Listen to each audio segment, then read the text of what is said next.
नमस्ते दोस्तों, आज मैं आपको बताने आई हूँ सर्वप्रथम गणेश जी का पूजा क्यों किया जाता है। आप लोग को भी पता है कि हम लोग कोई भी पूजा आरंभ करने से पहले गणेश जी का सुमिरन किया जाता है।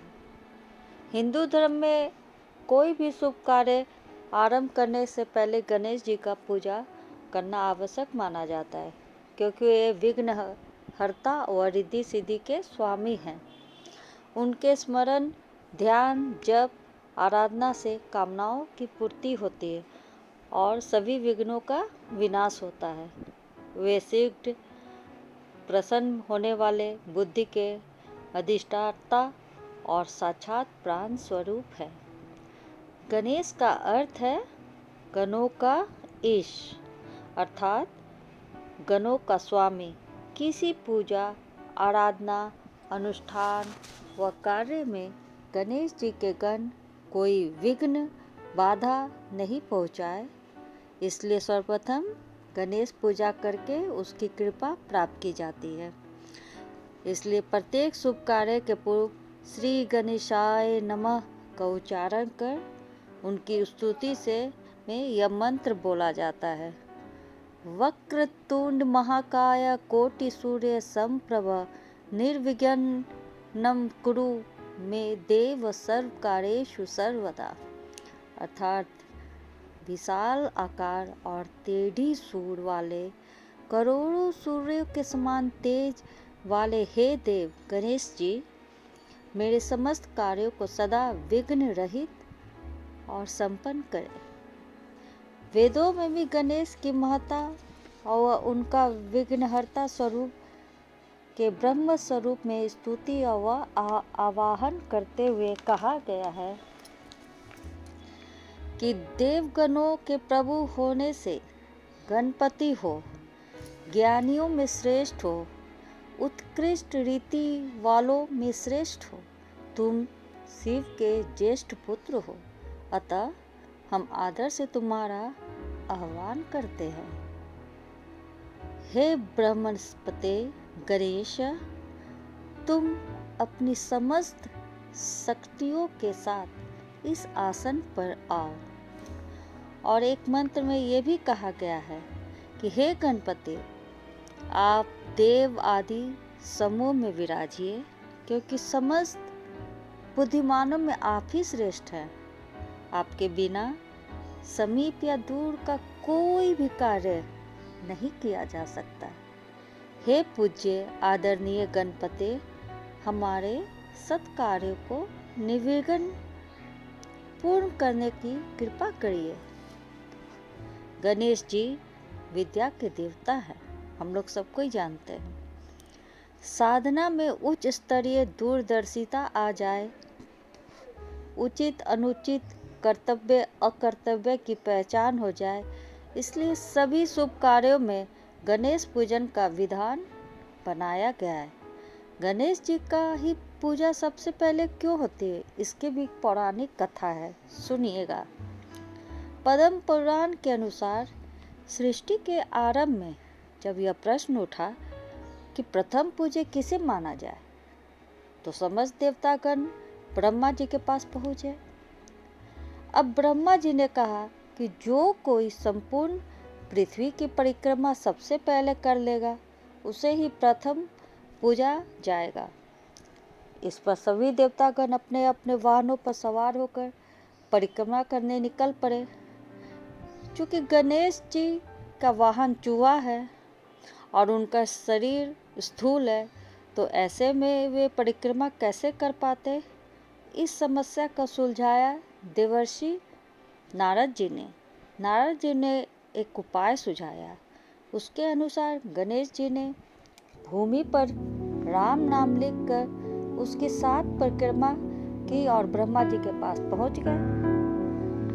तब ब्रह्मा जी ने उन्हें प्रथम पूज्य बताया, क्योंकि राम नाम साक्षात श्री राम के स्वरूप है और श्री राम के संपूर्ण ब्रह्मांड निहित है।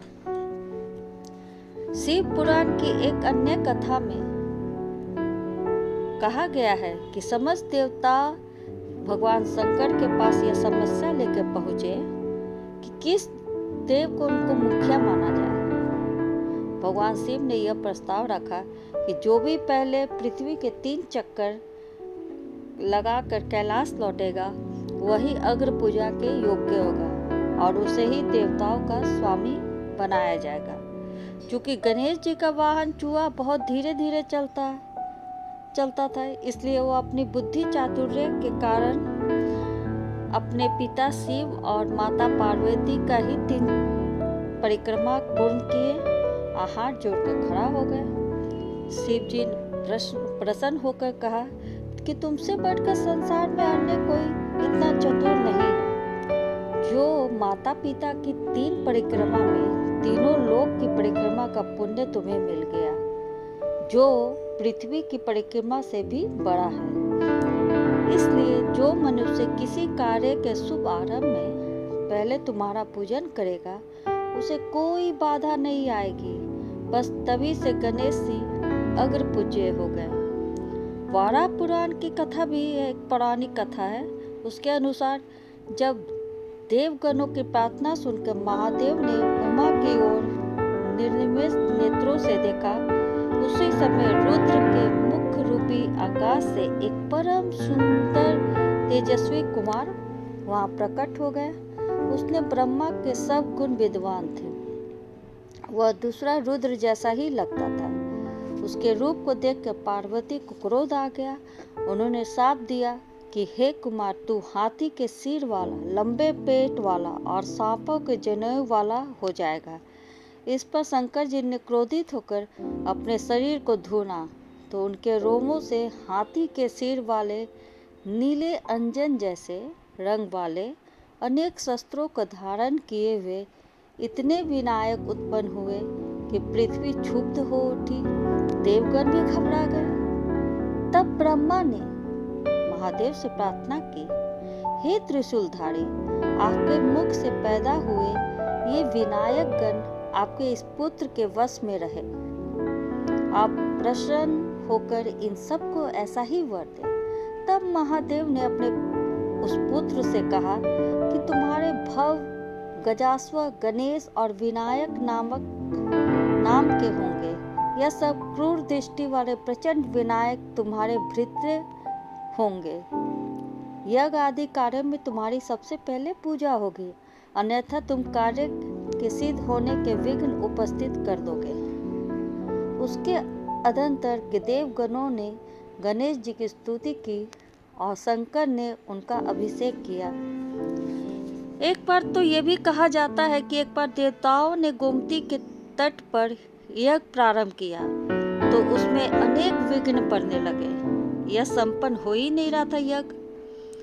अब यज्ञ संपन्न नहीं हो रहा था। उदास होकर देवताओं ने ब्रह्मा और विष्णु से इसका कारण पूछा। दयामय चतुरानन ने पता लगाकर बताया कि इस यज्ञ में श्री गणेश जी विघ्न उपस्थित कर रहे हैं। यदि आप लोग विनायक को प्रसन्न कर ले तब यज्ञ पूर्ण हो जाएगा।